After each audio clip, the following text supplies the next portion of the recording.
là, ça faisait 2 années de suite que je faisais des FAQ. Et je me suis dit que ce serait bien de changer un petit peu. Et à la place, j'avais plutôt envie de faire un... Comment dire? J'avais plutôt envie de faire un commentaire sur une de mes premières vidéos YouTube. Et du coup, j'ai laissé les gens voter. Et ça a été une victoire assez explosive. Pour la première analyse que j'ai faite, qui donc est une analyse de Claude Van Regan de Fire Emblem Three Houses, que j'ai faite en 2 vidéos, et les 2 vidéos réunies font à peu près 1 heure. Alors, on va commencer avec une petite anecdote que je peux vous donner là comme ça, avant de lancer la vidéo. Le petit texte, le Shots through the heart and clothes to blame. Alors, faut savoir un truc, c'est que, à l'origine, quand j'avais prévu mes vidéos, j'avais commencé à vraiment les bosser en 2020. C'est dire parce que même cette vidéo-là, qui est la première que j'ai sortie, elle est sortie en décembre 2021. Et elle était déjà en cours de fabrication, dirons-nous, depuis pratiquement 10 mois. Donc ouais, j'ai mis vraiment beaucoup de temps à me lancer. J'ai vraiment mis un temps fou à me lancer, mais c'était des vidéos sur lesquelles j'avais tellement... D'ailleurs, quand je l'ai sortie, j'étais déjà à moitié au milieu de celle de Dimitri, et j'avais déjà enregistré celle de Félix. Donc voilà, les 3 premières analyses, je les ai vraiment enchaînées, en fait. Je les ai vraiment enchaînées. Mais du coup, quand je les ai écrits en 2020, je n'étais pas toute seule dans mes délires. Malheureusement, malheureusement ou heureusement, hein, peu importe, l'amie avec qui j'étais à fond dans mes délires à ce moment-là est une shitposteuse de l'extrême, et en fait, on se balançait beaucoup de trucs débiles en message privé sur Discord à l'époque, par rapport au jeu. Et c'était elle qui avait... Elle a eu tout plein d'idées de titres, et à la base, ça devait littéralement être les titres des analyses. Et donc, notamment, l'analyse pour le titre de l'analyse de Claude, du coup, était Shots through the heart and clothes to blame. Et du coup, il y a eu vraiment toutes ces blagues, etc. D'ailleurs, pareil, Dimitri, c'était le coup le même de Your Feelings Matter, Murder is Okay, Your Feelings Matter, qui est un mème. Ensuite, Félix, qui est un jeu de mots, I want to have a good time and I'm feeling so attacked right now. Puis pour conclure, du coup, Hilda avec Ping up your life, pick up your tips, et c'était que des trucs comme ça. Et en fait, on avait fait ça pour toutes les personnes pour qui j'avais prévu des analyses à l'époque. Donc il y en a même qui sont pour des personnages que je n'ai pas fait, et que je ne ferai pas du coup. Faut savoir d'ailleurs que la seule que j'avais trouvée, et que c'était pas elle qui avait trouvé, c'était celle de Réa. Mais je ne sais pas si jamais elle sera sur la miniature si un jour je la sors, parce que c'est la plus chiante à faire, donc on verra. Mais du coup, voilà. Donc ça, c'est la première anecdote que je peux vous sortir, effectivement, c'est la miniature dessus. Il y a une blague, une private joke que seule une amie qui n'a jamais regardé ces vidéos et qui ne les regardera probablement jamais, vu qu'elle est complètement passée à autre chose, comprendra. Mais voilà, je me sentais l'envie quand même de les mettre en référence, en hommage, dirons-nous. Mais déjà, je sens que de base, je vais grimacer dès que ça va commencer, car c'est mon ancien micro et que je trouve le son de cet ancien micro insupportable. Après plus de 20 ans à jouer aux jeux vidéo, Fire Emblem et Doki Doki, la lettre de remerciement que je n'ai jamais envoyée mais bien rédigée à Intelligent System pour Lol. apporter un design qui me parle à ce point. Ah bah ça, le coup de la blague de la lettre envoyée à Intelligent System, elle a malheureusement, elle a très mal tourné. Mais ça, et je suis tellement calme et lente dans ce que je dis, punaise. Anecdote que je peux vous balancer d'ailleurs, de toute façon on est là pour ça, hein. Mais la raison pour laquelle je suis très calme et posée, c'est qu'à la base, mon inspiration sur les premières analyses, c'était Cyplay. Cyplay qui fait des analyses des personnages de Kaamelott. Et du coup, et en fait, il est toujours très très calme et posé. Et du coup, c'est vrai que je m'étais un peu basée là-dessus sur l'attitude que je voulais avoir. Sauf qu'en fait, le truc, c'est que c'est vraiment pas naturel pour moi, au cas où vous ne vous en seriez pas rendu compte. Je suis quelqu'un de très speed. Quelqu'un qui parle vite et avec énergie. Et justement, en fait, j'ai fini par trouver que c'était très emmerdant de m'écouter parler lentement. À un point que je regardais mes propres vidéos en x2. Du coup, voilà, en effet, je pense que c'est rigolo, c'est que je pense que l'analyse de Claude, si jamais je la refaisais avec exactement le même texte et à peu près le même montage, dirons-nous, elle ferait probablement 10 minutes de moins au moins. Oh, ma vieille intro, elle était cool. Alors, ma vieille intro, dont je suis toujours assez contente, il y a juste un truc que je n'aime pas, c'est... J'ai choisi le pire cadrage pour le passage que j'ai mis sur FF5, parce que du coup, il y a le mur à gauche qui fait un truc noir dégueulasse. Voilà. Alors, si vous voulez savoir, cette intro, c'était littéralement avec tout ce dont j'avais des vidéos sur mon PC à l'époque. Et avec la musique de Ludwig The Holy Blade de Bloodborne, qui est une de mes musiques de boss préférées of all times. À l'époque, je me faisais chier à mettre ça. Alors, je devrais le faire encore, soyons honnêtes. Je devrais le faire encore. Mais en fait, entre-temps, parce que je l'avais fait pour justement, je l'avais rajouté en me disant, c'est quand même bien que je le mette, pour ma vidéo sur la traduction. Sauf qu'en fait, le truc, c'est que... effectivement, pour la vidéo sur la traduction, ça a du sens, parce que tu viens pour voir un truc de traduction, tu t'attends pas forcément à te faire spoiler. Mais pour les analyses, j'ai arrêté après celui-ci, il me semble, je sais pas si je l'ai encore mis pour Dimitri, mais je me suis dit, mais tu vas pas aller regarder une analyse d'un personnage en t'attendant à n'avoir aucun spoiler sur le putain de jeu. Alors, ouais, voilà, vous les voyez, mais mes beaux titres.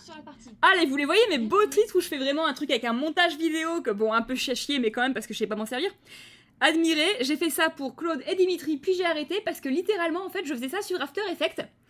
Et mon PC n'a jamais autant bugué de sa life que quand je jouais After Effects. Genre, After Effects, des fois, même quand je l'avais éteint, fermé, etc., faisait tellement ramer mon PC que la seule façon pour pouvoir m'en servir de nouveau, c'est de le redémarrer. Alors que je faisais juste des petits titres de merde, parce que rien que ça, c'était déjà trop dur pour lui. C'était pareil d'ailleurs pour l'intro avec les petites lumières, etc. Du coup, j'ai arrêté après, en disant « Ouais, Nick, hein, stop, c'est chiant. » J'ai arrêté après Hilda. Je me rappelle. Hilda, c'est le dernier essai que j'ai fait où j'étais en mode « Ouais, bon, stop, j'essaye plus. Je lui fais des trucs à la con, hein, de montage. Ouais, bref, voilà. » Du coup, ouais, ces titres qui sont même pas si beaux que ça, mais qui étaient plus travaillés, beaucoup plus travaillés que ceux que je fais maintenant, où en gros, en général, je fais toujours les 3 mêmes effets. Tout en impact. Mais bon, j'ai envie de dire, en même temps, on n'est pas venu pour voir des beaux titres, hein, on est venu pour m'entendre ce que j'avais à dire. Et je veux dire, j'avais pas de raison de perdre une après-midi à faire des titres dégueulasses qui faisaient ramer mon PC comme pas possible. Alors que tout le monde s'en fout. Les meilleures statistiques en PV, force et défense. Les Serdor, eux, sont plutôt les rois de la technique, de la vitesse et de la chance. Véridique. C'est très... Ça, je m'étais vraiment fait chier, j'avais fait des calculs sur chaque classe, qui était la meilleure dans quoi, et ceci et cela. Ce que je viens de dire, c'est valable pour les Serdor et les Lions de Saphir. Sachez que... ni les Black Eagles ne sont les premiers nulle part. Les Aigles de Gênes sont les premiers nulle part. Les seuls trucs qui manquent, là, la magie, les trucs comme ça, c'est soit les loups de cendre, soit l'église de Seiros qui sont en tête. Et ouais. Voilà, j'ai fait beaucoup de stats, et autre chose à savoir, c'est que là, ce que j'ai pris en compte, parce qu'il a fallu que je réfléchisse à ce que je prendrais en compte, parce que j'avais vraiment fait des classements avec tous les personnages, etc., pour chaque stat. Sérieusement, j'ai des spreadsheets. Quand je dis que j'avais une hyperfixation sévère, j'ai 5 spreadsheets différents qui ont tous au moins 10 onglets différents sur différents trucs du jeu. J'en ai un spécial pour le thé, j'en ai un spécial pour les fins, j'en ai un spécial pour les magies qu'on peut apprendre et les trucs comme ça. Et notamment, du coup, j'en avais un spécial pour les stats. Et au niveau des stats, j'ai vraiment calculé pour chacun d'entre eux. Et en fait, j'ai calculé avec la stat de base, qui est la moins intéressante, pour le coup, parce que je trouve qu'elle est très peu représentative. Là, c'est-à-dire que les stats de base, en fait, elles ont été faites pour être valables pour le début du jeu, et après tu verras, quoi. Elles sont juste faites pour que tu te démerdes au début du jeu. Pour vous donner une idée, Dimitri a moins de force que Bailes en matière de stats de base. Bon, vous voyez le problème. C'est vraiment pas fait par rapport à ça. Mais du coup, sinon, par contre, plus intéressant, il y avait le taux de croissance et les stats max que chacun peut apprendre, parce qu'ils peuvent pas monter à l'infini dans les stats, hein. Les personnages, ils ont tous un plafond, qui a peu de chances qu'ils atteignent pour la plupart d'entre eux d'ailleurs, mais ils ont tous un plafond. Et en fait, j'ai hésité, et finalement, toutes les stats que vous me verrez voir, que vous me verrez utiliser, à part là, je crois que justement, j'avais cafouillé et que j'ai mis un autre pour l'un des trucs des Serdor, et que je m'en suis rendu compte qu'après, que j'avais pas pris le bon. Mais je me suis dit, bon, c'est pas grave, c'est à peu près équivalent. C'est toujours la stat max. Voilà. Mes stats, je me base toujours sur la stat max. Parce que je trouve que c'est le plus parlant de voir l'étendue du potentiel d'un personnage, en fait. Mais elle reste profondément décente et il se fait pardonner en enchaînant de toute façon les coups critiques qui triplent ses dégâts grâce à sa technique stupéfiante. Et ça, c'est vrai, et ça fait que, je pense... Alors, j'avais fait le calcul sur une de mes parties. Je vous l'ai dit que j'étais complètement folle, mais j'ai malheureusement perdu ces stats. Donc, je ne peux plus vous les dire avec certitude. Mais à une époque, j'avais fait justement une route Serdor où en fait j'avais remarqué qu'en même temps, j'avais en même temps qu'une route Lion de Saphir, comme toujours. Et j'étais vraiment sur genre les 3-4 dernières maps. Et en fait, j'avais juste regardé les dégâts faits par attaque pour lui et Dimitri, durant voilà, les 2-3 dernières maps. Et après, à la fin, j'avais fait une moyenne des dégâts, du coup, et figurez-vous que comme il faisait... Déjà, Dimitri fait beaucoup de crits, mais Claude en faisait tellement encore plus, que Claude s'est retrouvé avec un taux de dégâts moyen supérieur à celui de Dimitri. Voire excellence, Ah, tiens, l'exception qui confirme la règle. le meilleur personnage du jeu en matière de stats générales. Vous voyez, là, je l'avais indiqué, position stat de base plus taux de croissance plus stat max, et position taux de croissance plus stat max. J'ai pas mis juste stat max, là, je ne sais plus pourquoi, mais je me rappelle que ça changeait pas grand-chose. Uniquement battu par Byleth, et si réussi, on ne prend en compte que le potentiel. Ah, voilà, c'est ça.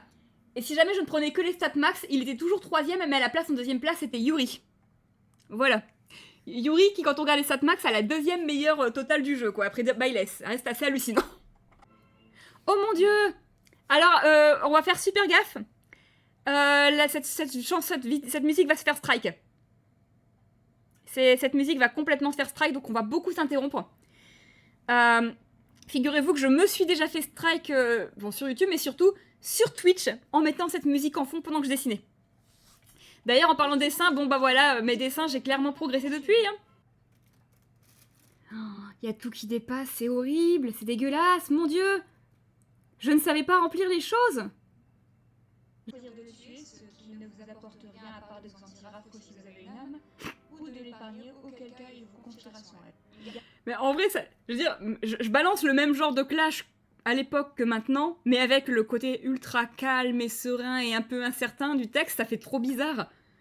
Ça fait trop bizarre. Vous trouvez pas qu'on s'ennuie en m'écoutant? Vous trouvez pas?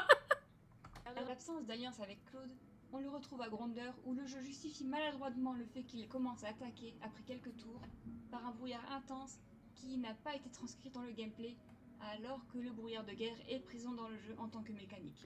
D'ailleurs, le brouillard de guerre est présent dans le jeu en tant que mécanique, mais sur des maps de scénario, il n'est présent que sur cette map.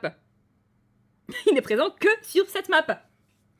C'est terrible, parce qu'en plus c'est une mécanique que j'aime beaucoup, le brouillard de guerre, mais à part en dehors de cette map, il n'est que sur des annexes. C'est fou quand même. Alors qu'effectivement, imaginez un petit peu Grandeur avec un brouillard de guerre, merde. J'aurais dû mettre ça dans mon ça m'a marqué sur les trucs que je changerais de mettre un brouillard de guerre. Après, un autre truc que je pourrais rajouter maintenant, parce qu'à l'époque je ne le savais pas parce que je ne l'avais jamais fait, c'est que si jamais tu t'arranges pour rester loin de portée de tous les ennemis, enfin de tout en fait, de la baliste, etc., et juste affronter quelques membres de l'Empire complètement à l'ouest, eh ben il met 7 tours à attaquer. 7 tours! Comparé aux 3-4 dans plus ou moins toutes les autres situations. Tu te dis, ah oui, il avait pas envie d'attaquer. Il avait pas envie d'attaquer. Donc ça, j'aurais pu le rajouter. Il termine que Dimitri n'est pas perdu. Il décide donc de lui faire profondément confiance, ainsi qu'au professeur, et lui dans une démonstration d'intelligence qui vire presque à la prescience, que non seulement Dimitri reprendra ses esprits, mais aussi qu'il reprendra Firdiad et acceptera de venir lui apporter son aide. Un coup de... Ce qui me fait rire, c'est que, bon, il a 100% raison quand il le fait, et le truc, c'est que ça a du sens, parce que Dimitri est le mec le plus transparent du monde, faut dire les choses comme elles sont. Ce qui est une des raisons pour lesquelles, je vais pas mentir, littéralement, la première fois que je me suis dit, oula, où est-ce qu'il m'emmène ce putain de jeu, en parlant du spin-off qui n'existe pas, là, c'est quand il était en mode, je n'arrive jamais à comprendre ce à quoi pense Dimitri. J'ai bloqué quand j'ai lu ça, mais d'une violence, j'étais là. Je m'en rappelle, ça m'avait vraiment choqué. Cette phrase où je me suis dit, pardon, ça n'a aucun putain de sens. Tu l'avais déjà cerné sur le bout des doigts dès le 3e mois, enfin dès le 2e ou 3e mois voilà, c'est le mec le plus transparent du monde. Tu sais toujours ce à quoi pense Dimitri. Et en plus, t'es un bon juge de personnage. What the fuck? Ça peut sembler étrange quand on ne connaît pas le personnage. Après Vendémeraude, écoutez, c'était l'époque où je me trompais encore, je disais Vendémeraude. Parce que c'était Lune d'Azur, et du coup j'étais là, Lune d'Azur, Vendémeraude. Bah non, c'était Vent Émeraude. Ce que je tiens d'ailleurs à préciser, c'est que, ouf, oh, ce dessin qui a vraiment tellement mal vieilli, c'est que... Il y avait quelqu'un qui, à un moment, m'avait dit non, mais en fait, c'est parce que tous les personnages ils évoluent différemment en fonction de si jamais il y a le professeur ou pas. Et j'étais en mode oui, d'accord, mais en fait, l'une des raisons, et ça, c'est un truc que je trouve que j'ai pas assez dit dans cette analyse, j'aurais beaucoup plus insisté dessus si jamais je l'avais maintenant. Une des raisons pour lesquelles je trouvais le personnage si cool, c'est que c'était le seul qui évoluait même sans le professeur. Qui en fait avait cette même évolution même si on ne le rejoignait pas. C'était le seul qui en fait, nous on était un bonus sympa mais il avait pas besoin de nous pour grandir. Et ça je trouvais ça tellement cool, ça ajoutait vraiment une indépendance au personnage qu'aucun autre n'avait.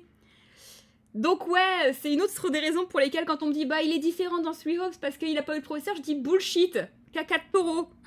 Le jeu de base nous montre qu'il n'en a pas besoin. Même si je comprends le désir de ne pas spoiler, j'aurais trouvé très pertinent que les épilogues de Lune d'Azur le mentionnent en tant que roi d'Almira, vu qu'il est évident qu'il compte établir une paix durable entre la Faudland de Dimitri et son Almira. Alors maintenant, du coup, quand j'y repense à ce truc-là, je me dis...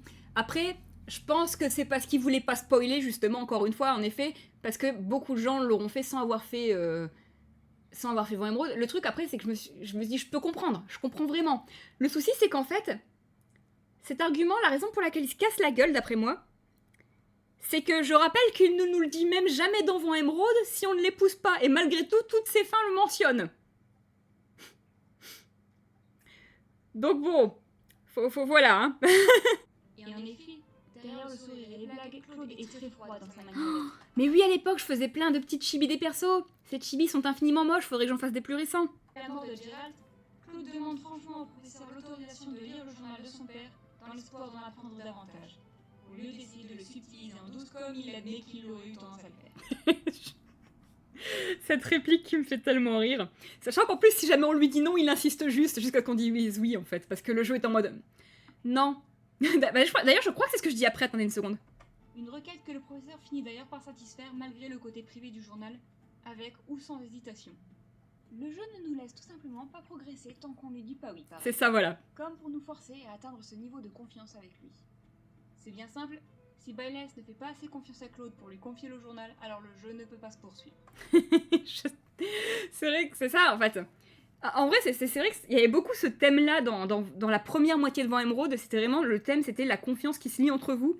Et en effet, à ce moment-là de l'histoire, si tu ne lui fais pas assez confiance pour le journal, alors le jeu ne peut pas progresser. Effectivement, c'est vraiment un moment qui est super important d'un point de vue caractérisation.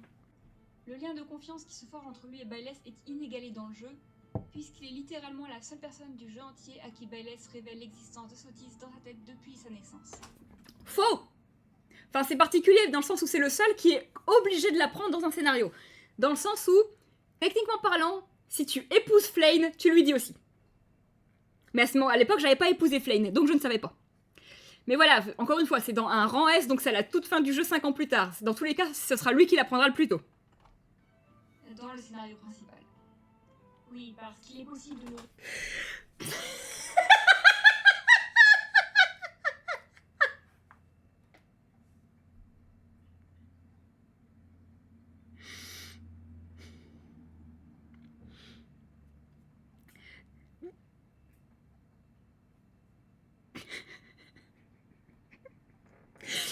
Qu'est-ce que vous voulez que je vous dise? J'ai trop bien fait mon travail à l'époque. Grand-mère le sait aussi, oui, mais grand-mère est à l'origine de cette chose, donc c'est particulier. Bien sûr que grand-mère le sait, elle est obligée de le savoir. Dit celle qui a probablement épousé tous les personnages du jeu depuis. Alors non. Donc j'avais épousé Flayn déjà, en fait, je note, je corrige, j'avais épousé Flayn, je ferme ma putain de gueule. Alors, attendez une seconde. Je vais vous dire qui j'ai épousé, qui je n'ai pas épousé, parce que, comme je disais tout à l'heure, j'ai des spreadsheets. J'ai des spreadsheets. Donc je peux vous le dire en détail. Déjà parce qu'en plus, à savoir, Flo, c'est qu'il y a 2 personnages, peu importe le nombre de parties que je fais, je les épouserai jamais. Donc bon, je n'aurai jamais épousé tous les personnages du jeu. Mais, du coup, je vous fais la liste, si vous voulez, des personnages que j'ai épousés, ok ? Alors, Claude, à la surprise d'absolument personne, c'est le premier que j'ai épousé. Iriza, bah oui, j'ai fait cette route une fois, quand même. Réa, Yuri, que j'ai réépousé ensuite car je l'avais pas pris en screenshot. Catherine, Gilbert, que du coup j'ai pas épousé parce que c'est un rang S platonique. Sylvain, Dimitri, Cétès, Léonie, Dorothea, Petra, Sotis, Ferdinand, Félix, Reyuri,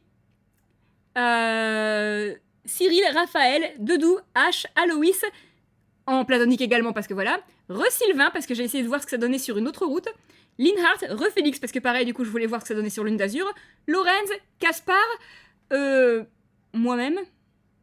Oui, ah oui, et j'ai fini toute seule une fois, c'est ça, voilà. C'est pour ça que j'ai mis moi-même, c'est parce que j'ai fini toute seule une fois. Et Mercedes. Voilà. Voilà.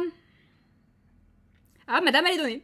Du coup, techniquement parlant, parce qu'il faut également savoir que j'en ai débloqué un certain nombre. Je les ai pas... c'est-à-dire que je les ai pas fait en jeu, j'ai pas la fin, mais j'ai le rang Est. Vous savez, on peut les débloquer. Yeritza Seriously, je vais pas te mentir que je suis sortie de Fleur Vermeille en détestant tout le monde, mais en me disant, tant qu'à avoir joué un personnage masculin pour une fois, autant que je prenne l'option gay. Il n'y a déjà pas beaucoup dans le jeu. Je déconne pas, ça a été 100% ma réaction à l'époque. Hein. Donc voilà, j'ai pris l'option gay. Donc effectivement, j'ai épousé Yeritza. Mais du coup, les personnages que j'ai débloqués, mais que je n'ai pas, dont je n'ai pas la fin, c'est Marianne, Lizithea, Happy, Constance, Bernadetta, Annette, Ingrid, Hilda, Flaine, Anneman.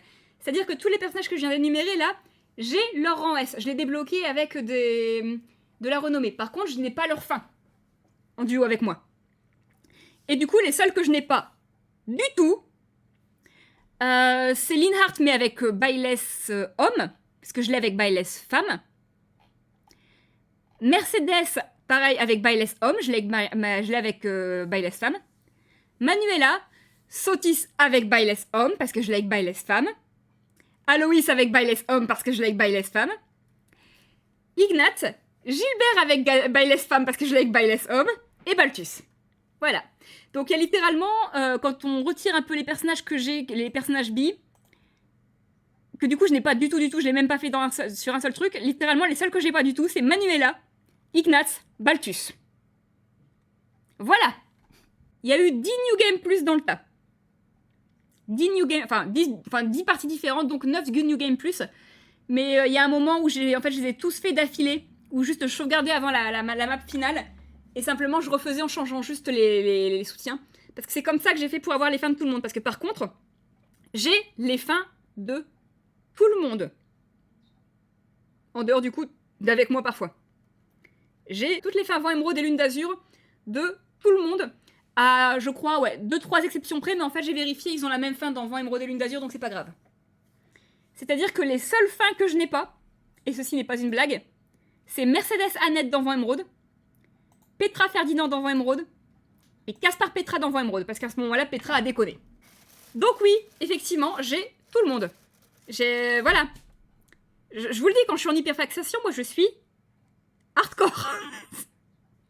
je fais des trucs assez dingues quand je suis dans une hyperfixation.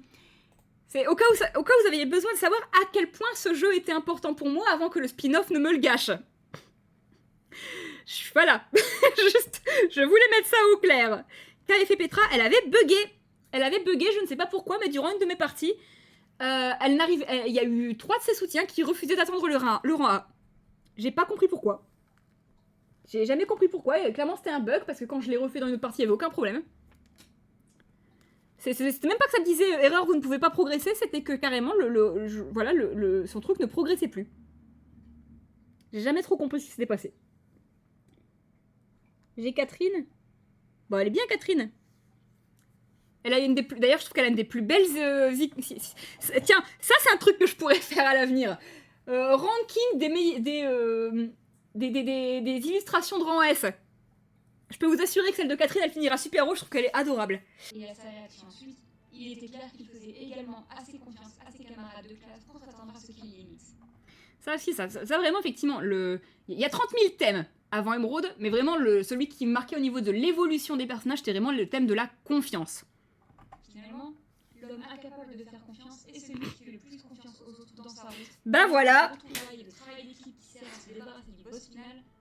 Est-ce que j'ai évolué, en fait, depuis cette vidéo? Parce que ça fait quand même 3 fois que je dis un truc, et juste après, la vidéo me le dit, quoi. Jusqu'à l'attaque de Merceus, où sa présence émule la pierre angulaire des tactiques employées. Il garde d'ailleurs l'assistance des amis rois secrète jusqu'au moment fatidique du combat. forçant les deux armées à travailler de concert quand elles n'ont pas d'autre choix et ainsi de former une certaine fraternité. On note quand même que c'était excessivement couillu. Que ça aurait pu tout à fait très mal tourner. Mais après, ça c'est le truc justement, c'est... À l'époque, je le remarquais pas encore tant que ça, mais maintenant je le remarque beaucoup plus. Quand j'y rejouais, je me dis... Alors, ça tourne en général bien parce qu'il est très bon juge justement de personnage, mais il fait quand même régulièrement des paris ultra risqués. Je pense que le seul personnage qui fait des paris plus risqués que lui, c'est Dimitri, mais c'est quand Dimitri est dans une dépression suicidaire et donc s'en bat les couilles. Lui, c'est son truc. Lui, il est toujours en train de jouer au poker. Hein. Où il parvient à trouver Némésis et ainsi à l'atteindre de manière à ce que Byleth puisse remporter le coup final. On note quand même que le combat final est gagné parce que le meilleur combattant du monde, Némésis, était tellement con qu'il s'est pas rendu compte que c'était pas normal qu'un mec armé d'un arc fonce sur lui. Je tiens quand même à le faire remarquer. En effet, que ce soit son utilisation... Oh, attendez une seconde. Et cela est avant tout dû à Claude. Oh la vache. Oh, il y a eu 1 an entre les deux chibis et ça se voit. Oh, on voit tellement qu'il y en a un que j'ai fait bien avant l'autre. Le niveau de différence de qualité est ouf entre les deux, si je puis me permettre. Ah, ça clash. Oh, c'est violent. Oh la vache. Les troupes sont plus ou moins unanimement heureuses de combattre à vos côtés du début à la fin. Et il y a des mécontents dans toutes les routes, bien sûr. Alors, là, tous les chibis que je viens de mettre, c'est des gens qui sont mécontents dans au moins une route. Sa méfiance est de son côté manipulateur. Attention, Yuna. Le troisième point le plus marquant de Claude que l'on remarque dans cette route est sa curiosité. Et là, vous voyez, je crois que ça, c'est un truc que je changerais, justement. Si je l'écrivais maintenant, c'est que j'aurais mis ça en premier. Parce que pour moi, maintenant, c'est ça qui définit Claude le plus, c'est sa curiosité. Et par conséquent, d'après... Je suis désolée, mais à chaque fois que je regarde ce chibi, je cringe tellement fort, mais regardez-moi ça. Ça dépasse là, ça dépasse là, ça dépasse là. J'ai une partie de ma couleur de pantalon qui est sur la table. Là, ça dépasse là en dessous aussi. Berk. Il est prêt à débattre sur tout ce qui lui semble illogique, comme le mythe de la création d'Hélène, et il considère Rhea comme un obstacle, au point de ne pas être sûr de vouloir qu'elle soit en vie après l'ellipse. Je précise d'ailleurs pour la partie sur le mythe de la création d'Hélène, que pareil, ça c'est quand je l'ai refait après que je l'ai renoté, parce que j'avais pas regardé les cinématiques de Neige Argentée à ce moment-là depuis des mois. Mais en fait, Cétès dit ouvertement, oui, il y a ce mythe qui existe, mais il n'est dans aucun des trucs sacrés, donc on est à peu près sûr que c'est des détracteurs de la déesse qui l'ont inventé pour la calomnier. Du coup, le fait que Claude réagisse en mode, soit c'est un mensonge, soit la déesse est un monstre, tu dis oui, voilà, en gros, ça montre un petit peu tout le truc ça montre tout, en fait, ça démontre exactement ce que disait Cétès. Et ça, pareil, parce que du coup, forcément, beaucoup de gens m'en parlent de cette scène, enfin de ce dialogue, de je serais curieux de voir à quoi ressemblerait le monde ressemblerait sans Rhea, en disant c'est la preuve qu'il veut sa mort. Et ça m'énerve tellement fort, parce que le truc en fait, c'est qu'il faut prendre en compte le contexte et la façon dont il le dit, qui sont tellement importants en fait. Parce que le contexte, déjà, c'est, quand il le dit, ça fait 5 ans que Rhea a disparu. C'est super important ce contexte de ça fait 5 ans, donc il a commencé à se dire si elle est morte, comment on fait? Qu'est-ce qu'on fait? Est-ce que ça pourrait pas être une opportunité? Donc déjà, il y a ça à prendre en compte qui est giga important. Et en dehors de ça, il dit aussi assez ouvertement qu'il a rien contre elle en tant que personne. Et que, par contre, d'ailleurs, il aimerait bien qu'elle soit heureuse, qu'elle soit vivante, parce qu'il a des tas de questions à lui poser, et il n'émet aucun jugement sur elle. Donc en fait, c'est vraiment ça, c'est plus en fait, quand il dit un monde sans Rhea, il dit pas forcément il veut qu'elle soit morte, il dit il aimerait que ce ne soit plus elle qui soit à la tête de l'église. C'est ça, et vraiment, c'est tellement différent en fait, quand tu prends tout le contexte, quand tu sors la phrase sans rien, qu'en fait ça veut dire deux choses qui n'ont rien à voir. Parce que oui, et ça c'est un truc d'ailleurs, c'est... Après, bon, j'ai envie de dire, du côté de Claude, ça se comprend, parce que justement c'est une victime de racisme qui du coup est un petit peu en train de se dire bon, ils font partie des coupables du racisme que je me tape, mais c'est une des raisons pour lesquelles je trouve que leur relation pourrait être super intéressante et que j'aurais rêvé qu'ils aient un soutien ensemble, oui, non mais t'inquiète, j'avais compris, Claude et Rhea, c'est qu'en fait ils ont le même genre de truc de on les juge non-stop pour des trucs auxquels ils ne peuvent rien. Et du coup, c'était une des raisons pour lesquelles il y a vraiment des trucs dont il pourrait discuter. Parce qu'en plus, pour le coup, même si ça peut s'expliquer, comme je dis, à la fois avec sa backstory et le fait qu'il soit plus jeune et moins expérimenté, bah Claude en est coupable également. Alors que Réa, pour le coup, non, Réa, les préjugés, c'est absent chez elle. En mode, ouais, j'ai 1100 balais passés, les préjugés, hein, je m'en fous. Hein. On arrive, il est la lumière. Il se trouve au niveau de la fenêtre, de la source de lumière de la pièce. C'est même lui qui fait un pas en avant, à la limite entre l'ombre et l'obscurité pour inviter Baye à la pièce. C'est même lui qui fait un pas en avant, à la limite entre l'ombre et l'obscurité. Anaë s'insulte toute seule, 3e édition. Alors, ça pareil, je vais pas vous mentir. À l'époque, je détestais faire des retakes. Parce que j'avais un micro du coup qui était très mauvais. Et que je galérais vraiment, je veux dire, il y avait toujours des... Vous voyez ? J'en ai encore quelques-uns maintenant, mais il y en a beaucoup moins avec mon nouveau micro. C'est une des raisons pour lesquelles d'ailleurs je voulais pas mettre mon casque sur cette vidéo, c'est que je me dis ça va être insupportable tous les bruits de bouche. Mais du coup, quand j'arrivais à avoir des textes sans trop de bruit de bouche, le fait de devoir faire des retakes, ça me déprimait. Et du coup, j'en faisais très très peu. Et du coup, là, ça sent vraiment la retake que j'avais la flemme de faire. Mais du coup, déjà, je vois que la première partie, c'est la partie sur Almira.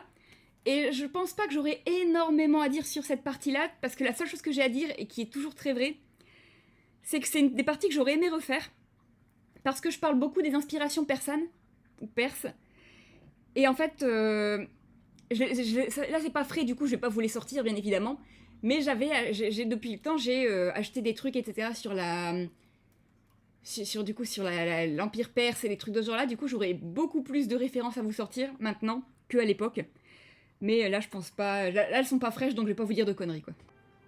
On dit souvent de lui que la victoire est sa priorité, mais pas tant que ça en fait.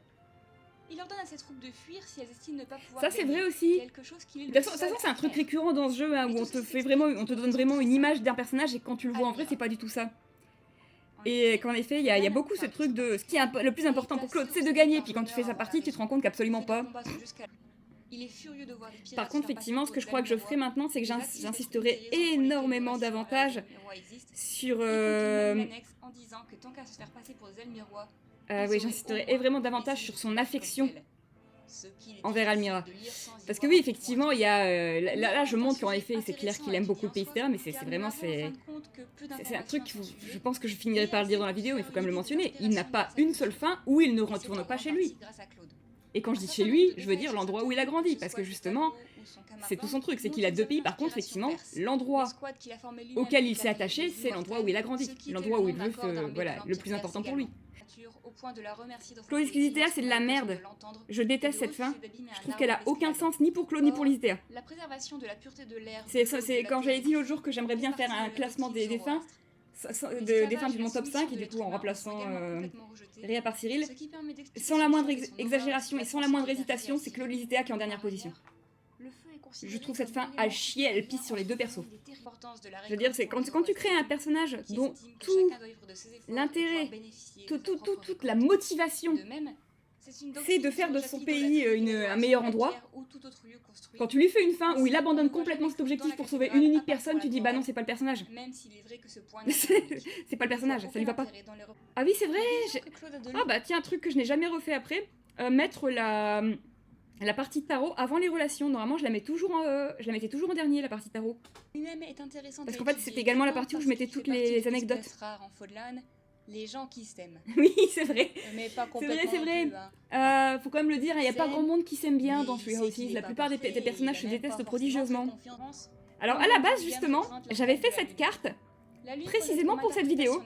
Et en fait, ça m'a tellement éclaté que j'ai fait l'intégralité. J'ai fait les arcanes majeures entières. Puis après, j'ai fait l'intégralité du tarot, mais quasiment tous les dessins sont incroyablement moches. Il n'y a que justement les arcanes majeures qui sont restés. Autre chose que je précise d'ailleurs au niveau du tarot, comme c'était la première vidéo, c'est celle où en fait j'ai pris plein de sources différentes pour faire mon interprétation. Et à partir de la seconde, c'est ce que j'ai arrêté de faire. À partir de la seconde, je me suis dit on va faire plus simple, on va aller récupérer une source que tout le monde peut consulter, on va aller sur le guide d'interprétation du tarot de Marseille qu'on trouve sur tarot.fr, à peu de choses près. J'exagère, mais c'est un petit peu ça. Alors que là, effectivement, il y a de ça, mais il y a aussi un petit peu du manuel sur lequel je me base quand je décide de le faire pour le fun, qui en fait est un manuel de Maggie Stiefvater, qui est une autrice, qui a fait son propre tarot, et il est magnifique son tarot, et c'est le premier qui m'a appartenu. Et il a un très très beau manuel, et du coup, effectivement, à la base, c'est avec ça que je me suis basée pour... parce que moi, j'aime bien le tarot pour le LOL, je trouve que c'est rigolo. Ah, et voilà, la partie relation. Alors, la partie relation, qui est toujours la partie la plus longue dans toutes les vidéos que j'ai faites de ce genre-là, hein. C'est pas surprenant. Mais on remarque d'ailleurs que c'est la seule qui a une partie relation qui dure 15 minutes. Tous les autres, ils ont une partie relation qui dure plus d'une demi-heure. Et la raison à cela est excessivement simple. Encore une fois, c'est la première vidéo que je faisais. Dans cette vidéo-là, j'étais tellement encore en train d'essayer de voir ce que je voulais faire que ce que j'ai fait sur sa partie relation, c'est que j'ai uniquement parlé de ce que chaque soutien nous apprenait sur lui. Ce qui était complètement con, alors que l'intérêt, c'est les relations qu'il entretient avec les gens, justement. Et du coup, effectivement, à partir de Dimitri, là, j'ai commencé à vraiment expliquer les relations avec chaque personnage. Et du coup, là, je les explique un petit peu quand même, mais beaucoup moins. Mais, c'est-à-dire que je les explique, mais je rentre pas en détail. Alors, je rentre beaucoup plus en détail pour les 3 autres, en fait. Et pour les 4 autres, même, parce que j'ai fait pareil avec Judai. Et en fait, du coup, forcément, ça réduit de moitié. Sinon, il aurait facilement le double, voire... ça aurait fait facilement 30-38 minutes, quoi. Comme pour les autres. C'est vrai que c'était ce que j'avais dit, j'ai pas du tout... Je crois que je n'ai pas parlé du tout de sa relation avec Rhea durant cette partie, alors que c'est la plus fascinante. Ah bah voilà ce que je disais. Vous avez été incroyable, la chasse au... Ah ok, donc c'est pas lors du dernier qu'on m'a fait la chasse aux bandits. Mais voilà. Et interagissent à plusieurs reprises, en général en rebondissant sur ce que l'autre a dit. Lors de la cinématique du ciel... Mon dieu, j'ai fait ce montage de toutes les fois où ils sont côte à côte dans le DLC. Alors après... Je me rappelle que je suis pas la seule qui avait remarqué ça. C'était un truc à la période de la sortie du DLC qu'on voyait partout les gens qui étaient là. Claude et Dimitri qui sont côte à côte dans pratiquement toutes les cinématiques du DLC et qui sont quasiment toujours en train de rebondir sur l'un sur ce que dit l'autre. Nous sommes servis fans de Dimi Claude et moi j'étais là ouais bah écoutez, je vais pas me plaindre effectivement. Quant à elle et sa seconde quand on en vient à Leicester. Si la maison Daphne qu'elle dirige n'a plus beaucoup d'influence dans les débats, il est clair qu'elle est toujours puissante quand on voit que... Ça d'ailleurs je précise que c'est pas 100% vrai. Je l'aurais corrigé d'ailleurs entre temps. Parce qu'en fait, le truc, c'est que c'est pas qu'elle n'a plus beaucoup d'influence dans les débats, c'est qu'elle n'est plus à la table des 5 qui gouverne Leicester. Par contre, elle a toujours beaucoup d'influence. C'est un truc que je corrigerai maintenant. Parce que là, je dirais pas que Ouais, si, je me suis trompée en fait. J'avais pas re-regardé les dialogues avec Judith depuis un moment et du coup, j'en étais sortie avec une idée tronquée. En fait, j'ai confondu. Elle n'est plus à la table des décisions avec elle n'a plus d'influence. Qui représente un certain nombre de lieux, y compris les lieux de vie en communauté. Il est par ailleurs le seul... Ça pareil, le coup des lieux de vie en communauté, j'ai dit ça comme ça, mais au moment de cette discussion, mais je me demande de me dire, mais maintenant que j'y repense, il aurait été plus logique que je mette ça... Oui, ça c'est vrai aussi. Il est possible que je mette ça également plutôt tout simplement avec le fait que il adore les fêtes, les parties, les trucs comme ça, quoi. Mais ça c'est vrai, c'est le seul leader qui a un soutien plus élevé avec un membre d'une autre classe que le leader de cette classe. Il n'y a aucun autre personnage qui fait ça. Par contre, effectivement, on a des équivalents, et déjà, effectivement, il a 5 personnages avec qui il a un soutien à 4 rangs. J'adore, c'est que je vois ça, bon, les deux Byleth, ça se discute, bien évidemment. Mais par contre, ce qui me fait rire, c'est que quand je les regarde, je me dis, ouais, et à l'exception de Byleth, qui d'ailleurs est rare, parce que très souvent, les soutiens avec Byleth sont les moins bien. Ah, et Flame, effectivement, son soutien avec Flame est trop bien. C'est pas du tout ses meilleurs soutiens. Quand pareil, je parlais de peut-être faire un classement des soutiens, mais que je les répartirais en soutiens en 2, 3 et 4 rangs. Spoiler, c'est pas forcément les soutiens en 4 rangs qui sont les meilleurs. Hein. Mais Ingrid est un peu un cas à part, puisqu'elle et Annette sont les... Ouais, voilà, ouais, bon, effectivement, Ingrid a beaucoup trop de soutien pour un personnage aussi peu intéressant. Un 3e rang pour son soutien avec Cyril, c'est vrai que ça aurait pu être intéressant. Mais je pense qu'en fait, là où il s'est conclu... En fait, la seule raison pour qu'il y ait eu un 3e rang avec Cyril, c'est si Claude n'avait pas été à moitié aussi secret sur son identité. C'est-à-dire que si on voulait qu'ils aillent plus loin dans leur soutien, il fallait que Claude révèle qui il est, ce qu'il ne fait pas. C'est ça le problème, en fait. Et justement, le soutien avec Cyril s'achève sur le... Ouais, bon, je vois très bien que certes, tu viens de mon pays, tu viens de là où j'ai grandi, du pays dont j'aimerais devenir roi, etc. un jour, mais je vois bien que tu n'es plus un de mes sujets, en fait. Ça se conclut comme ça avec son soutien avec Cyril. Donc ça a du sens qu'ils se disent, j'ai pas influencer plus longtemps ta vie, surtout vu que je vois très bien que ma famille ne t'a apporté que des emmerdes. Donc je comprends qu'il s'arrête là, même si j'en aurais bien voulu un troisième aussi. Mais ouais, c'est vrai que quand je regarde Ingrid, je fais ouais. Le seul soutien parmi ces trucs en 4 ans que je trouvais vraiment très bon, c'est celui qu'elle a avec Dimitri. Pour le coup, le soutien Dimitri-Ingrid, je le trouve excellent. Les autres, ils sont... Bah, déjà, j'ai parlé de celui de ces tests avec lequel j'ai des problèmes. Je me rappelle même pas de son soutien avec Ignatz, mon dieu. Son soutien avec Sylvain, en fait, je l'aime bien, si ce n'est que je trouve qu'il aurait dû ne pas avoir d'A+. Pareil, son A+, je trouve qu'il ne sert à rien avec Sylvain. Ça aurait dû être un soutien en 3 rangs. Et son soutien avec Claude, en fait, pareil, tu retires le A+, et il est tout de suite mieux. Bon, il reste pas exceptionnel, mais il est tout de suite mieux. C'est vraiment, en fait, c'est ça. Ingrid, elle a 5 soutiens en 4 rangs, il y en a 3, je retirerai le A+. Et les 2 autres, il y en a un, je m'en rappelle même pas. En fait, ceux qui ont un A+, à l'exception du coup d'Ignatz dont je me rappelle même pas, je leur retire le A+. Son soutien avec Dimitri, par contre, je le maintiens, est excellent. Là, c'en est un sur lequel j'ai rien à redire. Mais donc ouais, c'est vraiment dommage. De toute façon, voilà, j'ai déjà mentionné plusieurs fois que mon problème avec Ingrid, c'est le personnage a tellement de potentiel que je ne peux être que très déçue de ce qui a été fait d'elle finalement. C'est si elle avait à moitié autant de potentiel seulement, j'aurais été 1000 fois moins déçue par le personnage. Parce que le truc, c'est que trop de soutien qui raconte quasiment la même chose, mais ça, c'est un problème courant des Fire Emblem. Genre sérieusement, dans Engage, c'est dingue le nombre de personnages où je fais bon, alors, son soutien va encore être à ce sujet. Ouais, bah oui, bien sûr. Avec les personnages qui n'ont que 2 sujets de conversation, voire un seul parfois. Donc oui, effectivement, dans un autre Fire Emblem, ce serait passé un peu avec. Le problème, c'est qu'on n'est pas dans n'importe quel Fire Emblem. On est dans un Fire Emblem où les personnages ont tous 3 à 4 dimensions. Donc bah Ingrid, qu'on a à peine 2, c'est bon, voilà. elle pêche un peu pour ça. Alors certes, elle est pas non plus insupportable, etc. Hein, c'est pour ça qu'elle a quand même fini pas trop mal classée dans mon top 50. Puis elle a des relations super intéressantes. Mais voilà, c'est vraiment ça le problème. Pareil, je sais que je l'ai déjà dit, mais punaise, elle a le seul soutien avec Yuri qui sert à rien. Genre, on s'emmerde durant son soutien avec Yuri. J'étais là, je fais attendez, c'est déjà le personnage qui se fait le plus carotte au niveau des soutiens.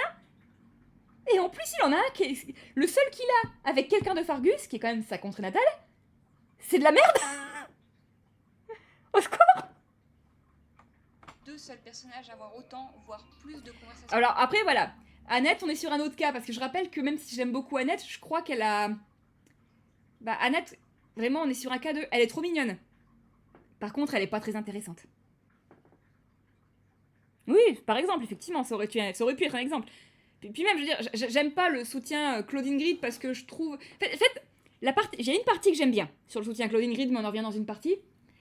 Mais surtout, vraiment, le problème, c'est que le A+, c'est littéralement une redite du A, en fait. Donc, vraiment, on n'en avait pas besoin.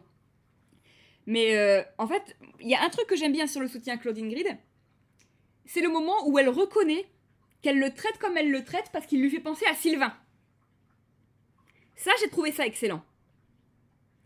Et en fait, limite, en fait, je dirais même de retirer le A. En fait, de retirer le A et le A+, de le faire en 2 rangs. Parce que du coup, de le conclure sur la partie sur le B où elle admet qu'effectivement, elle le traite comme elle le traite parce qu'il lui fait penser à Sylvain et que Claude est en mode ok, on a des attitudes qui se ressemblent, mais... Et il commence à énumérer tous les gros torts de Sylvain que lui n'a absolument pas et qu'elle est en mode ouais, c'est vrai. Oui, non, c'est vrai, c'est vraiment pas juste la façon dont je vous traite, en fait. Ça, c'était vraiment pas mal, parce qu'effectivement, ce à quoi ça me fait penser, c'est je veux un putain de soutien entre Claude et Sylvain. Parce que c'est vraiment 2 personnages qui, en apparence, se ressemblaient énormément, mais dès que tu creuses, n'ont plus rien à voir. Et c'était super intéressant. Mais du coup, là, on est passé sur Annette, et Annette, c'est vrai que c'est un peu pareil, je dis, je la trouve... Enfin, pas pareil, parce que c'est pas les mêmes problèmes que j'ai avec elle, mais elle est super mignonne, mais elle est vraiment pas intéressante, et là, du coup, je regarde un petit peu tous les 4 rangs qu'elle a. Son soutien avec Dimitri est super intéressant pour Dimitri, parce que comme je disais, c'est exceptionnel, ce soutien. C'est le soutien entier, c'est Annette cherche à en apprendre plus sur Dimitri, et Dimitri arrive à ne rien lui apprendre sur lui. Voilà, littéralement, les 4 rangs, c'est ça. Les 4 rangs, c'est ça. C'est fascinant quand tu regardes à quel point Dimitri arrive à toujours retourner la situation pour ne pas parler de lui-même. Mais du coup, en fait, c'est intéressant quand tu fais gaffe à ça. Sinon, bah, en fait, il est pas très... Voilà. Son soutien avec Dedou, j'en ai aucun souvenir. Ça va être très mignon parce que Annette et Dedou, voilà. Son soutien avec Félix, bah, en fait, je me rappelle toujours du début, mais je trouve la fin ultra forcée. Son soutien avec Ash, aucun souvenir. Aucun souvenir sans soutien avec H, je sais même pas de quoi il parle. La bouffe? Ah, avec Doudou? Oui. En même temps, c'est vrai que Doudou a beaucoup de soutien sur la bouffe. Son soutien avec Kahneman, il me semble qu'il était intéressant, mais pas exceptionnel. Son soutien avec son père, par contre, est très bon. Mais ouais, effectivement, c'est vrai que bah voilà, Annette et Ingrid, qui sont les deux personnages avec le plus de soutien en 4 rangs du jeu. Et la majorité de ces soutiens, je trouve qu'ils sont vraiment pas extraordinaires. Avec Petra, par exemple. Oui, c'est ça, en fait, je suis même pas limite, je suis littéralement plus Il ne laisse en train de montrer, voilà, c'est ça, je suis littéralement en train de me dire plus, ces soutiens nous apprennent ça à son sujet que de parler de la personne avec qui il a cette relation. C'est vraiment, c'est ça, c'est vraiment mon plus gros raté, je trouve, sur cette vidéo. Réalité très spirituelle et que c'est Ça, juste oui, que la foi effectivement. de Faudelan ne résonne pas avec la C'est sienne. ça le truc, en fait, que j'ai remarqué qu'un certain nombre de gens ont du mal à saisir, en fait. Claude est pas athée. Il y en a qui disent il est agnostique, je dis je sais même pas s'il est agnostique. C'est plus qu'il est dans un cas où il y a des choses dans lesquelles je crois, mais c'est difficile de les quantifier comme étant des dieux, en fait. Donc il y a vraiment ce côté, en fait, comme je disais, c'est même pas qu'il est croyant ou pas croyant, c'est vraiment qu'il est spirituel, en fait. C'est également un soutien qui montre et Claude arbore un certain nombre de points. Bah voilà, je le disais tout à l'heure. Ça commence par le fait qu'ils cachent leurs doutes derrière un sourire engageant, et se termine par l'amour qu'ils ont tous les deux pour les jeux de plateau. Où est leur soutien? Je l'avais dit. Ouais. Lors de ses soutiens avec Lorenz, où est leur soutien?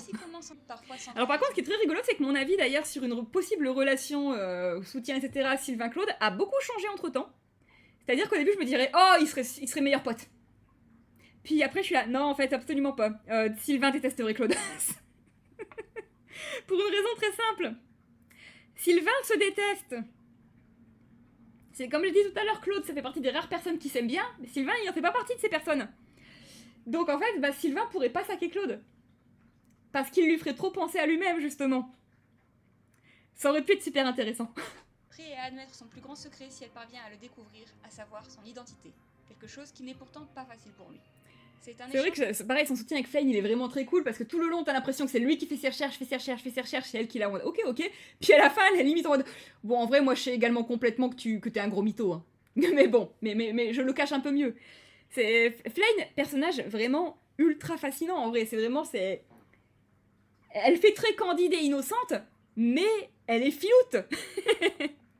Vu qu'elle est probablement la meilleure amie qu'il se crée dans le jeu. Et d'ailleurs, je dis ça, alors c'est vrai que je trouve que son soutien avec Hilda est très mignon et touchant, mais en vrai, vous savez que c'est possiblement, en dehors du coup de celui avec Ingrid qui m'énerve, son soutien qui me déçoit le plus. Parce que justement, ils sont besties, c'est montré, c'est clair, et pourtant je trouve qu'il y a vraiment, que justement, enfin, c'est pas un soutien qui va profondément, ni dans l'un ni dans l'autre. En fait, leur soutien, bon, il est rigolo à la fin, mais je te dis, mais... À la fin, littéralement, leur truc, c'est... Non, mais je te connais parce que j'ai pu te voir sincère avec le professeur, du coup, je sais comment tu es quand tu es sincère. J'étais en mode... Pourquoi faire intervenir le professeur? Ah là là. Et à se rapprocher de son frère qui semble beaucoup se Ceci dit, voilà, ça c'est mignon. Probablement en se rappelant ses propres frères qui lui menaient la vie dure. Où est son soutien avec Sylvain? Putain. C'est vrai. Un autre truc qu'ils ont en commun. Il va également lui raconter des moments. Ça paraît, mais du coup, dans la catégorie... En fait, je le dis franchement, hein, parce que ce qui est terrible, c'est que ça a été changé dans Three Houses, mais terriblement mal, malheureusement. Un de mes plus gros regrets de Three Houses, c'est justement à quel point Claude cache tout à son sujet. Et c'est une des raisons pour lesquelles je disais justement, il me faut un deuxième jeu entièrement sur lui, en fait. Où j'expliquais qu'en fait, alors que c'est un des jeux dont c'est un des protagonistes, j'ai l'impression qu'il me faut un deuxième jeu sur lui. Parce qu'en fait, il me faut un deuxième jeu avec tout le monde qui sait qui il est. Parce que le truc, c'est que sa relation avec Hilda, elle est tellement fascinante quand tu sais qu'elle est d'une famille qui, justement, en gros, passe son temps à se battre contre les siens. Et qu'elle est régulièrement, par habitude, en fait, simplement, raciste envers son pays. Et qu'elle ne le sait pas, parce qu'elle ne sait pas qui il est. Et du coup, on ne voit jamais vraiment le résultat de ça, en fait. Du coup, je me dis, il y aurait eu tellement quelque chose à faire, là. Il y aurait eu tellement quelque chose à faire. À part le Rancé qui se concentre plus Ils ont fait quelque chose de similaire avec Cyril, mais c'est vrai que c'est pas exactement pareil, parce qu'elle est pas aussi proche de Cyril, enfin, à part s'ils finissent ensemble, qu'avec Claude. C'est vrai que la fin, Cyril, Hilda me fait tellement rire également. C'est littéralement, je me suis rendu compte que t'avais très bien réussi ta vie, Moi aussi, j'ai très bien réussi ma vie. C'est attirant, hein. Ah ouais, c'est attirant, hein. Allez, on se met ensemble. Honnêtement, quand je le lis comme ça, moi, alors. Oui, bah c'est même pas ça le problème en fait, Wonder. Pour moi, le problème, c'est le fait que du coup, il y a absolument aucun moyen de réagir à cette révélation. Parce que quand même, il y a un truc que j'aimerais rappeler sur l'histoire de Faudlan, parce que l'histoire de Faudlan est super intéressante. La raison pour laquelle l'Académie des officiers, où on se trouve là donc, a été créée.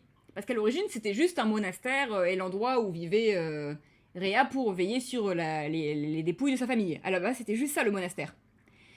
La raison pour laquelle ils en ont fait une Académie des officiers, pour unir les trois nations, etc., c'était parce que Almyra était en train de les envahir et de les détruire complètement, et Almyra était plus forte que Faudlan. Du coup, c'est pour ça qu'il fallait que les 3 pays s'unissent pour réussir à les repousser.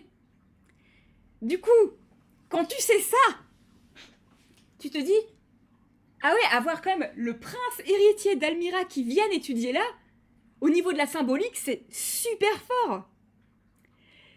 Et du coup, t'as jamais vraiment cette réaction en fait. Donc voilà, c'est pour ça que je dis non, c'est pour... En fait, on a vraiment une énorme occasion loupée, et je maintiens qu'il faut un 2e jeu sur lui en fait. Une suite, avant Émeraude. Ou à la rigueur une préquelle, mais bon ça, une préquelle, je peux toujours courir. Hein.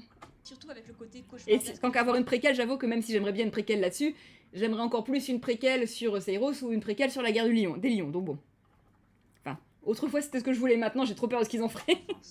Besoin de se faire un ennemi de l'église ou de Rhea, car finalement, tous deux aspirent à faire ce qui est bon et aider les opprimés. Et ça, on est sur un soutien en 2 rangs qui fait partie de mon top, ne serait-ce que parce que justement, je trouve qu'il en dit tellement énormément sur les 2 personnages plus Rhea. Donc rien que pour ça, vraiment, je trouve que c'est un super soutien, son soutien en 2 rangs avec Cyril. Les soutiens avec Cyril, finalement, mettent en relief la plupart de ses qualités, comme sa capacité à écouter les autres, reconnaître les mérites de leurs opinions et accepter de revoir son point de vue et sa manière de faire en fonction de celle-ci. Mais ils mettent aussi en relief son humanité en rappelant qu'il est faillible et qu'il en a conscience.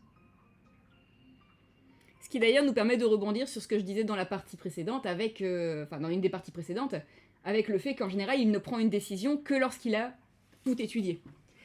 D'ailleurs, justement, comme je disais, si jamais je la faisais maintenant, je pense que cette partie-là où je parle de tout ça, justement, je l'aurais dit lorsque je parle du personnage plus tôt, avec ses qualités, etc. Tandis que j'aurais parlé de sa relation avec Cyril directement dans cette partie relation. C'est vraiment ça, en fait, la partie relation porte vraiment très mal son nom. Parce que je parle de quasiment tout sauf ses relations dedans. Je parle du personnage et non pas de ses relations, en fait. Zagarté qualifie d'astre maléfique. Étoile. Et là, j'ai fait une connerie. En fait, j'ai fait une connerie parce que j'ai vu...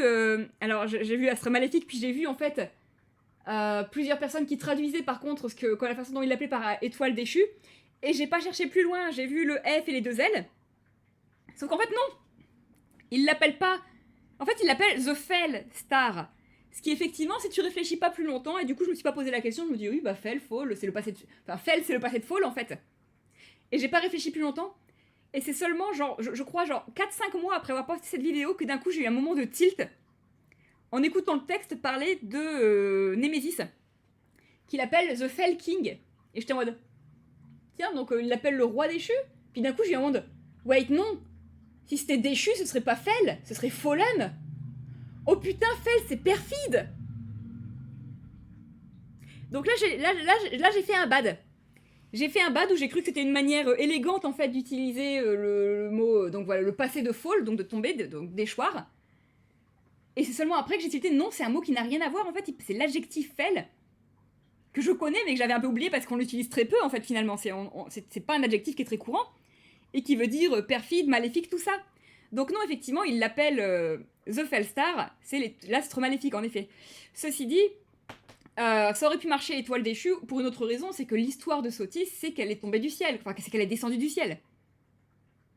Donc oui, à ce moment-là, je me suis trompée, c'est pas Étoile déchue, bon, on reste sur l'histoire des astres, hein, ça y a pas de problème, mais là, du coup, j'ai dit une connerie. Ou en anglais, parce que c'est beaucoup plus classe, God Shattering Star.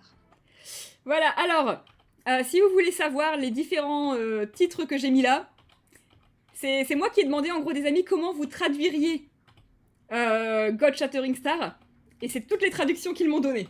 De briser la vision. Parce qu'en fait, le gros souci avec l'astre assassin, c'est qu'on oublie quand même complètement le fait qu'on parle du fait que Némésis a buté des dieux. elle montre beaucoup de connaissances quant à la C'est vrai, pareil. En fait, de toute façon, c'est bien simple. simple. Hein. Claude, je le voyais bien avoir des discussions avec tous les membres du DLC, à part à la rigueur Constance, parce qu'il a déjà eu une conversation avec Lorenz, il a pas besoin de Constance en plus. Faut être honnête, hein, Lorenz, Constance, la raison pour laquelle ils ont pas de conversation, c'est que les gens se rendraient compte que c'est le même personnage. Hein. Après, je dis ça, mais leurs forces réunies détruiraient probablement le monde. Éternel. C'est un détail qui peut sembler sans importance. Alors là, je le vois déjà, on l'a mis avec ce que j'ai mis sur Behind the Name, qui le disent. Mais en plus, ça a été confirmé, je crois que d'ailleurs que c'est ce qu'ils vont dire, que c'est ce que je vais dire après. Jusqu'à ce qu'on se rende compte qu'il s'agit du seul protagoniste à survivre à toutes les routes. Et pour ceux qui ont levé la main en disant « Mais Fleur Vermeille », je vous renverrai à une interview Nintendo Dream où voilà. les créateurs du jeu ont confirmé que Claude est toujours vivant à la fin des routes canon. Il est donc... Alors, même en fait, je l'ai pas même pas dit, mais en fait, c'est carrément justement, c'est la fameuse interview qui a révélé que son nom était Khalid. Et ils ont justement expliqué, on a choisi un nom qui voulait dire éternel, parce que c'est le seul protagoniste qui survit, quoi qu'il arrive, dans toutes les routes canon. Mais par contre, ouais, quand j'étais en train de parler du coup de la Perse, mais un autre truc dans la partie d'Almira dont j'aurais parlé, c'est j'aurais parlé du fait que par contre, j'ai l'impression qu'on partait complètement sur des clichés perses très en dehors de la réalité sur certains aspects, et qu'ils n'avaient pas vraiment fait leurs recherches. Parce qu'en fait, je me suis rendu compte, et ça d'ailleurs, je crois que je le mentionne dans... Oui, je le mentionne dans un de mes en bref sur Engage, si un jour je les sors. Que, en fait, j'ai l'impression qu'ils sont partis sur l'idée de Empire perse, les déserts, les trucs comme ça. Et en fait, j'ai pensé à ça récemment en me disant, est-ce que c'est pas pour ça qu'ils disaient à un moment à Petra, il n'y avait pas beaucoup d'arbres là où j'ai grandi? Ou pas beaucoup d'arbres hauts, je sais plus. Parce que si c'est le cas, j'ai eu un moment de oh les cons. Parce que l'Empire perse, c'est pas du tout un empire. Enfin, c'était même pas. Il y avait quasiment pas de désert en fait. C'était beaucoup de montagnes. Du coup, c'est beaucoup plus ça en fait, le terrain qui devrait y avoir, etc. Donc, en fait, j'ai eu un moment de oh putain, est-ce qu'ils sont tombés dans ce cliché à la con? Si c'est le cas, c'est dommage. Donc oui, ça c'est un des trucs dont j'aurais pu parler maintenant, effectivement, mais que à l'époque je savais pas trop, et je m'étais pas trop renseignée à cet égard, je m'étais plutôt renseignée sur les parties... le fait que clairement sa ceinture a des motifs inspirés de l'Empire perse, pareil pour quand tu regardes, il a des chaussures un peu à talons en fait, mais qui sont le genre de talons qu'il y avait à l'époque pour les chevaux. Tous ces trucs, donc voilà, je parle un petit peu de tout ça quand je parle de la partie sur Almira par rapport à la grosse référence à l'Empire perse, et je parle bien sûr longtemps du zoroastrisme, avec la fête du feu et tout ça, qui clairement il y fait référence. Mais c'est vrai que ça c'est des trucs auxquels j'aurais pu davantage parler. Les paysages et les trucs comme ça. Détails intéressants.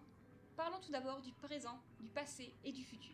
Beaucoup de gens aiment considérer que chacun des trois seigneurs représente... Alors oui, et ça on remarque que j'ai pas changé non plus à ce niveau-là, dans tous les trucs qui existent, hein, d'ailleurs, où je vais avoir des petits moments de alors, ça c'est l'avis général, moi je suis pas d'accord. Je fais ça très souvent, effectivement, et là je crois que c'est la première fois que je le faisais du coup. Je trouve personnellement la théorie intéressante mais aussi profondément erronée, car les trois seigneurs représentent en réalité trois versions différentes de ces trois temporalités. Oui, très probablement Wonder, en effet. Mais là, du coup, c'est assez intéressant ce que je raconte. Oui, je sais que c'est bizarre dit comme ça.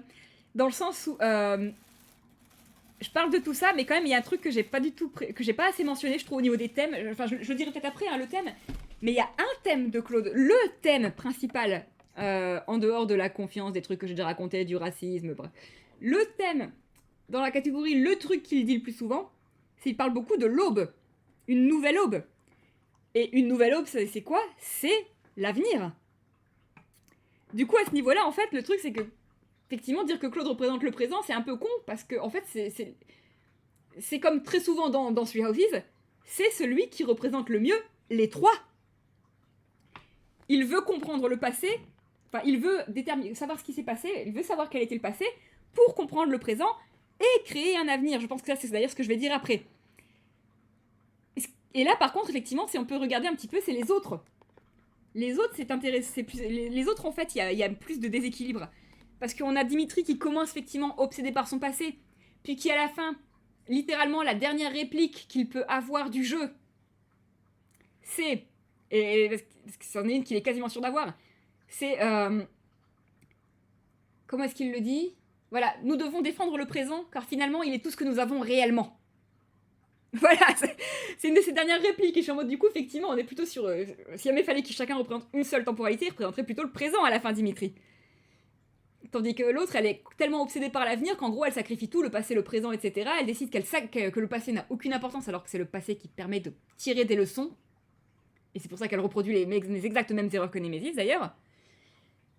Et qu'elle est en train de sacrifier complètement le présent en disant mais c'est la meilleure solution, peu importe, les générations futures me remercieront, quoi, un petit peu littéralement. Par contre, les générations présentes ne te remercient pas. D'ailleurs, sans la moindre confirmation et sans la moindre certitude qu'en effet, ce qu'elle fait est pour le mieux. Donc là, en effet, on a une obsession de l'avenir en sacrifiant le reste, sauf qu'en fait, le truc qui est assez rigolo, c'est que c'est les circonstances, enfin, c'est les résultats de son passé qui font qu'elle est comme ça.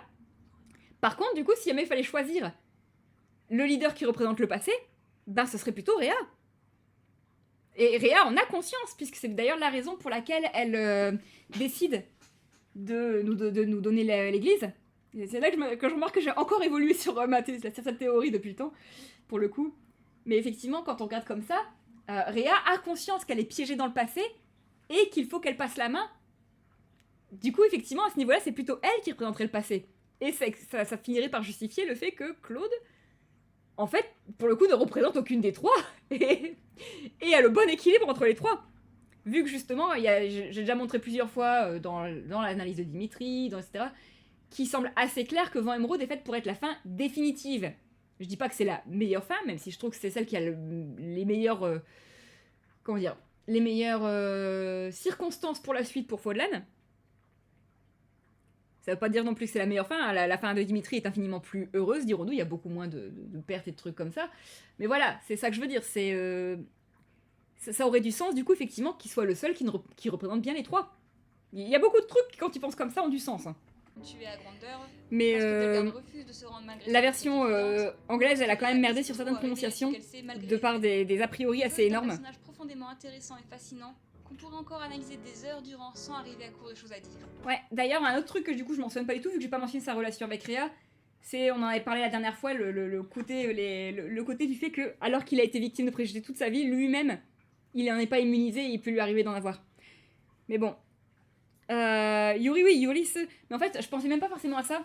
Je pensais à Sylvain, qui en anglais c'est Sylvain José Gauthier. Et moi je suis là, alors non, vu les trois noms qu'il a, ça devait se lire à la française.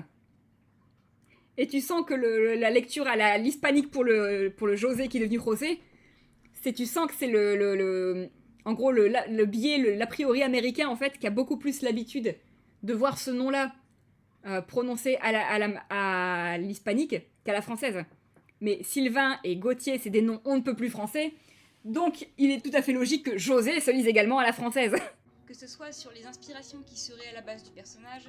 Oui, alors ça pareil, effectivement, c'est ce qu'ils ont dit, c'est à la toute base, quand ils ont eu l'idée...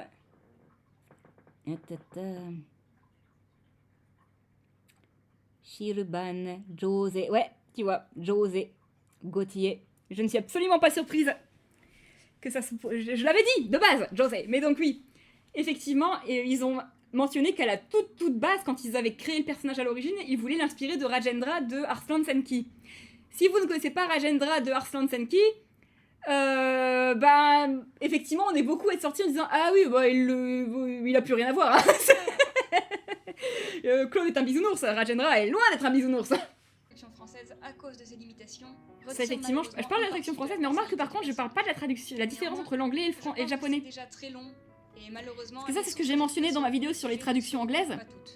Que, en fait, finalement, ils ont fait le personnage très différent, post-time skip en tout cas, entre l'anglais et le japonais. Quoi qu'il en soit, où il est infiniment plus sérieux en japonais qu'il ne l'est en anglais. J'espère donc qu'elle vous a plu et qu'elle vous aura appris bien des choses sur. Parce qu'en fait, Josija le joue exactement pareil, pré- et post-time skip, alors que par contre, c'est pas du tout le cas de son comédien japonais, qui le joue beaucoup plus sérieux, beaucoup plus sombre en japonais enfin, post-time skip que pré-time skip.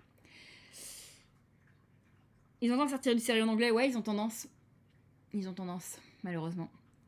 Et c'est dommage parce que j'ai envie de dire, bon, en soi ça me dérange pas parce que j'aime bien l'interprétation de Josija en général, mais je trouve que c'est dommage parce que justement, il y avait beaucoup de gens qui disaient bah il évolue pas, Claude. Alors déjà, je suis pas d'accord, hein, il évolue énormément, c'est juste qu'il évolue beaucoup durant la première moitié et beaucoup moins durant la seconde.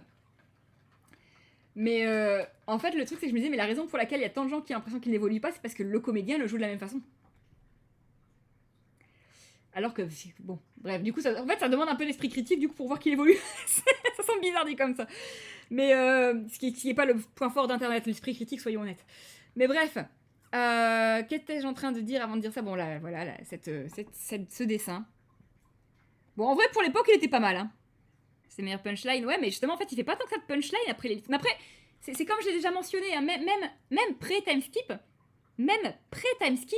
il est beaucoup plus poli, etc., que en anglais. En japonais, Claude est certes détendu, mais il est très respectueux, etc.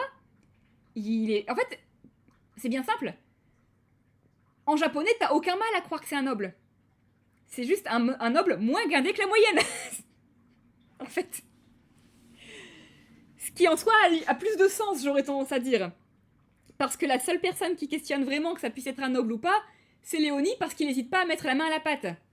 On va finir avec le générique. Alors, justement, anecdote sur ce générique, dès qu'on a fini de le regarder.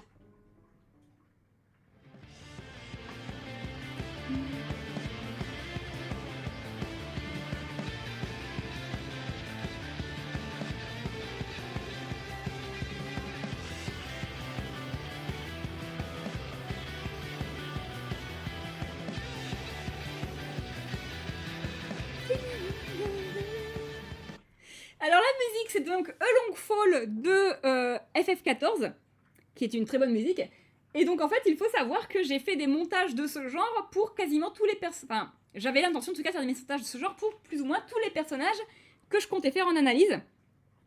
Et comme je disais sur justement le vide-grenier, on va passer un petit peu en mode just chatting. Comme je disais sur le vide-grenier, en fait...